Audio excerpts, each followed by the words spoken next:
Malam itu, jalan desa terlihat begitu sepi. Lampu jalan hanya ada beberapa, redup, dan jaraknya berjauhan. Angin bertiup pelan, membawa bau tanah basah setelah hujan sore. Di ujung jalan, sebuah pohon beringin tua berdiri menjulang. Pohon itu dikenal warga sebagai tempat yang tidak boleh dilewati sendirian saat malam. Katanya, ada sosok kuntilanak yang sering menampakkan diri di sana. Arif, seorang pemuda desa, pulang agak larut setelah menghadiri acara teman di kampung sebelah. Motor tuanya melaju pelan, melewati jalanan yang gelap itu. Ketika mendekati pohon beringin, tiba-tiba motornya seperti kehilangan tenaga. Mesin tersendat-sendat, lalu mati total tepat di bawah pohon itu. Arif mencoba menyalakan kembali, namun sia-sia. Tangannya mulai berkeringat dingin. Dalam hati ia tahu, ini bukan sekadar masalah mesin, karena kejadian serupa sering dialami orang yang nekat melewati jalan itu. Suasana semakin mencekam ketika suara tangisan lirih terdengar. Awalnya pelan,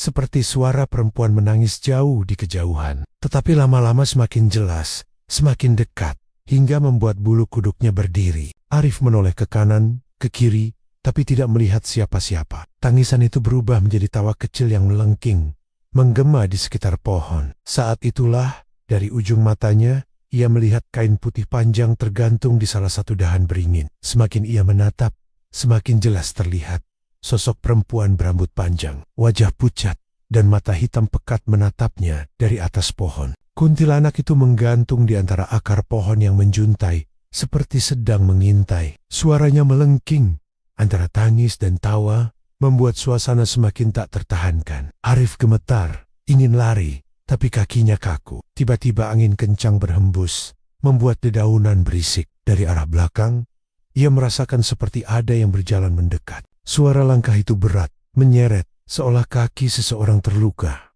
Arif menoleh cepat, tapi tidak ada siapa-siapa. Saat kembali menatap pohon, kuntilanak itu sudah tidak ada. Namun dari arah samping motor, terdengar bisikan halus di telinganya. Pulanglah, sebelum aku ikut denganmu. Arif langsung mencoba menyalakan motor lagi dengan panik. Entah bagaimana, mesin yang tadi mati mendadak menyala. Ia segera memutar gas sekencang-kencangnya, meninggalkan pohon itu tanpa menoleh ke belakang.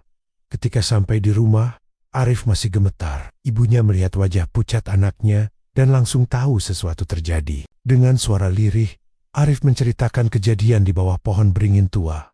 Ibunya hanya bisa menghela napas. Sudah sering ibu bilang, kalau pulang malam, jangan lewat jalan itu. Kuntilanak di pohon beringin tidak suka diganggu. Sejak malam itu, Arif bersumpah tidak akan pernah lagi melewati jalan desa itu sendirian di malam hari. Namun, ada satu hal yang membuatnya semakin takut. Keesokan harinya, ketika ia memeriksa motornya di bengkel, mekanik menemukan helai rambut panjang, hitam dan bau anyir menempel di sela-sela rantai motornya. Apakah rambut itu milik kuntilanak dari pohon beringin tua? Atau ada sesuatu yang lebih menyeramkan lagi yang sebenarnya mengikuti Arif pulang malam itu?